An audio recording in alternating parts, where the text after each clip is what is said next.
أعوذ بالله من الشيطان الرجيم. بسم الله الرحمن الرحيم.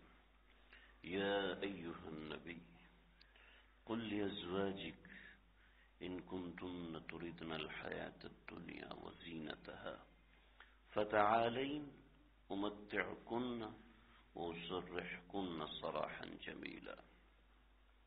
سورة الاحزاب آیت نمبر 28 اور آیت نمبر 29 ہے.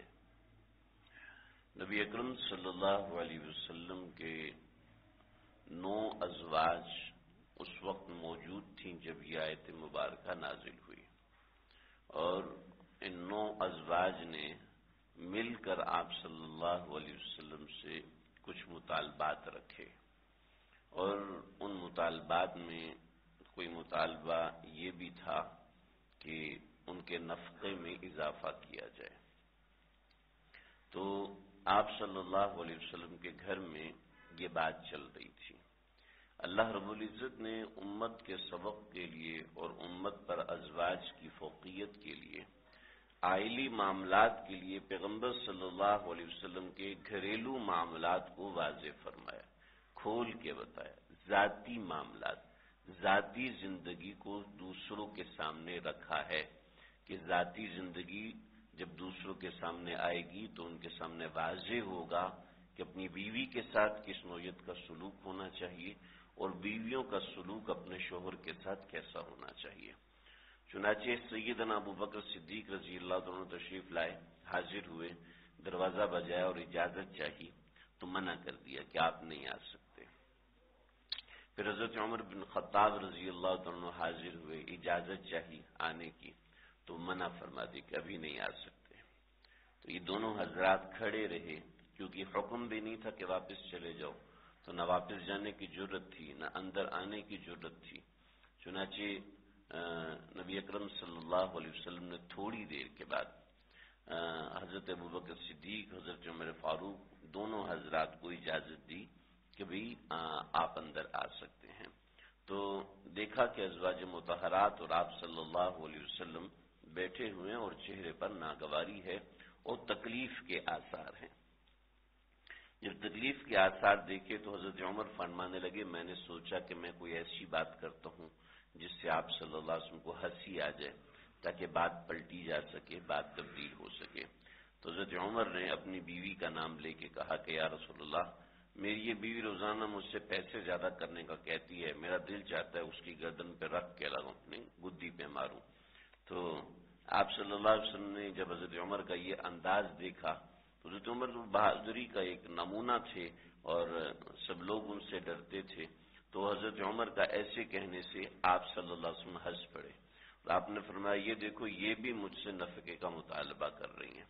تو حضرت عائشہ صدیقہ کے لیے حضرت ابوبکر اٹھے اور حضرت حفصہ کے لیے حضرت عمر اٹھے اور کہا کہ خبردار، پیغمبر صلی اللہ علیہ وسلم سے تم نے کسی نفقے کا یا ایسی چیز کا مطالبہ کیا جو ان کے پاس نہیں ہے تو یہ تمہارے لیے تکلیف کا باعث بنے گا.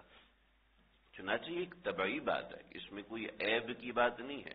بعض حضرات نے اسی کو عیب بنا کے ازواج مطہرات کو متہم قرار دے دیا اور ان کے بارے میں طرح طرح کی باتیں کہیں. حالانکہ گھریلو معاملات ہیں اور گھریلو معاملات میں اوپر نیچے چیزیں ہوتی ہیں. آپ صلی اللہ علیہ وسلم اپنے گھر کے کام خود کر لیا کرتے تھے. تو یہ ایک اچھائی ہے، نہ یہ کہ اس کو برائی کے طریقے سے پرٹینڈ کیا جائے کہ ازواج مطہرات کام نہیں کرنے دینا، خود کرنا. یہ ایسی کوئی بات نہیں ہے، نہ اس زمانے کے حساب سے قیاس کرنا چاہیے. چنانچہ بغوی میں ہے، مزری میں ہے، ابن کثیر میں بھی ہے. آپ صلی اللہ علیہ وسلم گھر سے چلے گئے اور 29 روز تک آپ صلی اللہ علیہ وسلم گھر تشریف نہیں لائے، اور 29 روز کے بعد آپ صلی اللہ علیہ وسلم پر یہ آیات نازل ہوئی تو آپ صلی اللہ علیہ وسلم گھر تشریف لائے اور سیدنا عائشہ صدیقہ رضی اللہ تعالیٰ عنہ کو بلایا اور کہا کہ میں تم سے ایک بات کہنا چاہتا ہوں جو کہ اللہ کا حکم ہے.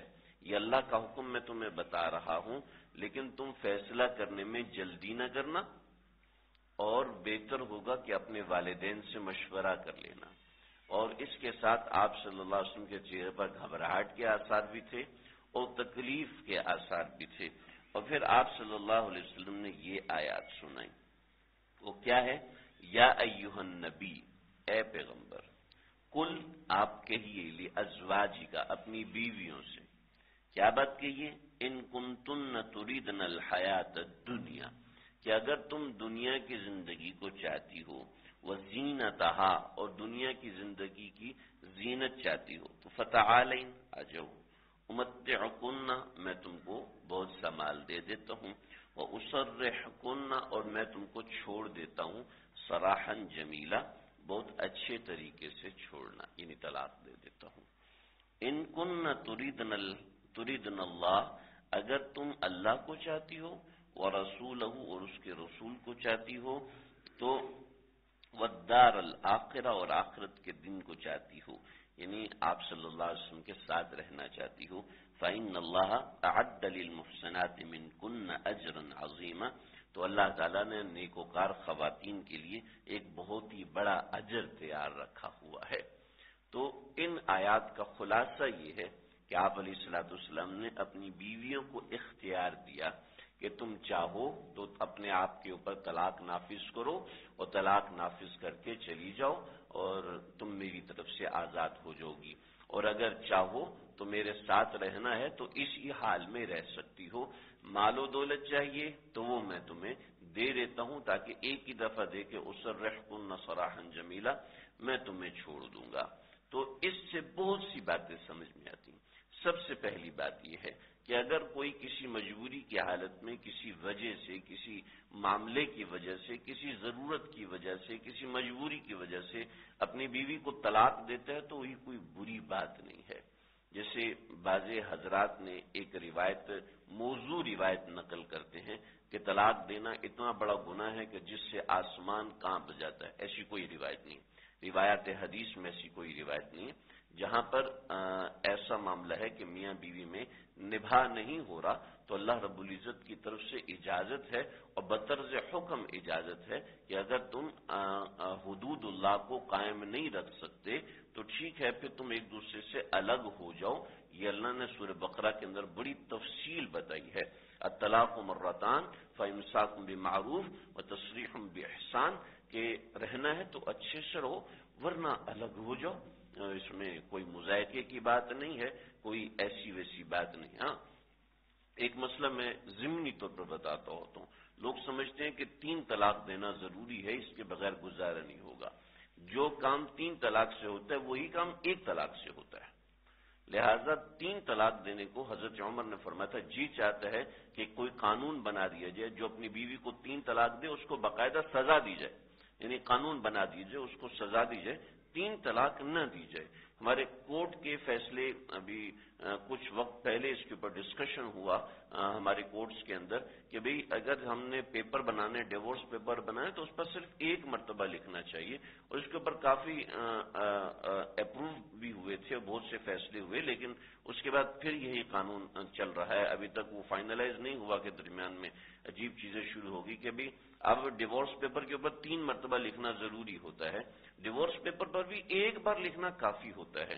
ہمارے معاشرے میں طلاق دینا 3 طلاق، اس کے بعد روتے ہیں، چیختے ہیں، چلاتے ہیں، اور پھر اہل تشیع کے جیسا فتویٰ کہ 3 طلاق 1 ہے اور 1 طلاق 3 طلاق کو 1 گنتے اور پھر پوری زندگی زنا کرتے ہیں، اور اس طرح کے معاملات ہیں۔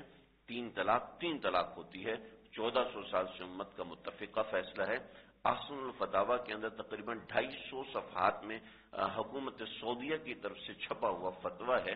حکومت سعودیہ کے 40 علماء کی کابینہ بیٹھی تھی اور جنہوں نے آپس میں مل کے یہ فیصلہ طے کیا تھا کہ 3 طلاق یہ 1 طلاق نہیں ہے، 3 طلاق ہے، لہذا جو 3 طلاق بولے گا وہ 3 طلاق ہی شمار کی جائے گی، 3 طلاق 1 شمار نہیں ہوتی۔ یہ ایک مسئلہ ہے اور بڑا اہم مسئلہ ہے، اس کے اوپر باقاعدہ فتاوی جات ہیں۔ خیر الفتاویٰ کے اوپر تقریباً آدھی سے تھوڑی سی کم جلد اس پورے مسئلے کے اوپر پورے سوال و جواب اردو کے اندر اس فتوے کے اندر جمع کیا ہوا ہے۔ تو یہ بڑا اہم مسئلہ ہے اور امت کا متفقہ فیصلہ ہے، سوائے قادیانی اور سوائے اہل تشیع حضرات کے آج سے پہلے کسی نے اختلاف نہیں کیا تھا۔ آج ایک جماعت ہے جس نے اختلاف کیا سن 2000 کے بعد، اس سے پہلے اس میں کسی کا اختلاف نہیں تھا۔ اہل تشیع اور قادیانی حضرات یہ علامہ ابن القیم رحمۃ اللہ علیہ کے کچھ دلائل سے یہ سمجھیں کہ 3 طلاق جو ہے وہ 3 نہیں ہوتی بلکہ 1 ہوتی ہے، اور اس وجہ سے ایسے معاملات ہوئے، ورنہ پوری امت اس مسئلے پر متفق رہی ہے آج تک جو امت مسلمہ اہل سنت والجماعت اسی مسئلے پہ متفق رہے۔ لہٰذا اگر ضمنی طور پہ بتاؤں، اگر طلاق دینا ہو تو 1 طلاق بس، اس سے اوپر طلاق نہ دی جائے، اس سے اوپر طلاق پسند نہیں کی گئی شریعت میں۔ بہرحال اور بھی اس میں بہت سی چیزیں ہیں، اس پہ تو کتابوں کی کتابیں لکھی ہوئی ہیں۔ تو یہ اختیار دیا تو آپ صلی اللہ علیہ وسلم کے چہرے پہ غم تھا، تو حضرت عائشہ صدیقہ رضی اللہ تعالیٰ عنہ سے فرمایا کہ بھی اس میں تم اپنے والدین سے مشورہ کر لینا، اگر ساتھ رہنا چاہتی ہو تو ایسے ہی رہو، اسی نفقے میں رہو، ورنہ الگ ہو جاؤ۔ تو حضرت عائشہ کہنے میں ہرگز اپنے والدین سے اس حوالے سے مشورہ نہیں کروں گی، بلکہ میں تو آپ ہی کو اختیار کرتی ہوں، میں آپ کے علاوہ کہیں اور جانے کو تیار نہیں ہوں۔ اور دیگر امہات نے بھی یہی جواب دیا۔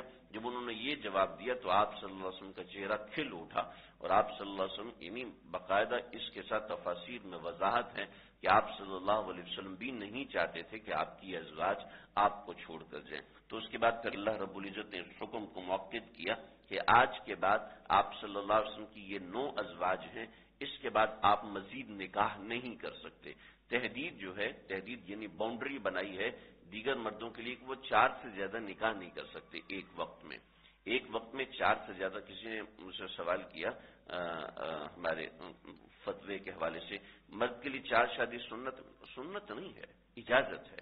4 شادی بھی نکاح سنت ہے، اور اس میں نکاح کے حوالے سے اور بہت سی چیزیں ہیں، لیکن نکاح سنت ہے۔ 4 نکاح ایک وقت میں ہونا یہ کوئی سنت یعنی یہ کوئی ضروری عمل نہیں ہے کہ اسلام کا رکن ہے۔ ہاں البتہ اجازت ہے، ایک بندہ اگر ایک وقت میں 1 سے زیادہ بیوی رکھنا چاہتا ہے تو 1 سے زیادہ بیوی میں 4 رکھ سکتا ہے، اس سے زیادہ نہیں رکھ سکتا ہے۔ برحال یعنی ایک وقت کی بات ہے۔ بطور مثال اگر ایک بیوی کا انتقال ہو گیا تو دوسری کا انتقال تو تیسری تو اسی طریقے سے تو 50 بھی کر سکتا ہے، لیکن ایک وقت میں 4 سے زیادہ نہیں رکھ سکتا۔ اور طلاق کا مسئلہ یہ ہے، تو آپ صلی اللہ علیہ وسلم کے لیے باؤنڈری نہیں تھی۔ آپ صلی اللہ علیہ وسلم کے لیے یہ تھا کہ آپ کو زیادہ نکاح کی اللہ رب العزت کی طرف سے اجازت تھی، لیکن جب یہ آیت نازل ہوئی اور ازواج مطہرات نے یہ معاملہ کیا تو پھر باؤنڈری کر دی گئی کہ اب آپ اس کے بعد مزید نکاح نہیں کر سکتے۔ یہاں سے آپ صلی اللہ علیہ وسلم کو مزید نکاح سے روک دیا گیا۔ تو یہ آیت اس تناظر میں نازل ہوئی۔ اس کے اندر مسئلہ اختیاری آتا ہے، مسئلہ تفویض آتا ہے، اور اس نوعیت کے اور بھی بہت سے مسائل آتے ہیں۔ مثلا اس کا خلاصہ یہ ہے کہ اگر کوئی شخص ہے وہ اپنے دماغی طور پر سٹیبل نہیں ہے، یا غصے کا بہت زیادہ تیز ہے، یا کچھ اس نوعیت کے معاملات ہیں، تو ایسا کر لیا جائے کہ ایک پیپر لکھوا لیا جائے یا زبانی بلوا لیا جائے کہ آج کے بعد طلاق کا اختیار بیوی کو ہوگا۔ چنانچہ اب بیوی چاہے تو طلاق دے دے، اب بیوی چاہے تو طلاق نہ دے۔ اب مرد کے طلاق دینے سے طلاق نہیں ہوگی۔ 1 طلاق کا اختیار بیوی کو دے دے، 2 طلاقوں کا اختیار بیوی کو دے دے، 3 طلاقوں کا اختیار بیوی کو دے دے، یعنی اختیاری نفسی کی اپنے نفس کو اختیار کر یا طلاق کو اختیار کر، تفویض طلاق جو نکاح نامے کے اوپر یہ سب چیزیں موجود ہوتی ہیں۔ تو اس کے حوالے سے کچھ چیزیں ہیں جو ان آیات سے ماخوذ ہیں۔ مطلب یہ ہے کہ بیوی کو اختیار دے سکتے ہیں طلاق کے حوالے سے، بیوی کو اختیار دے سکتے ہیں تفویض نکاح کے حوالے سے۔ تو کچھ اس نوعیت کے کچھ مسائل ان آیات سے ماخوذ ہیں جو واقع ہے، میں نے پورا ذکر کر دیا۔ اللہ سے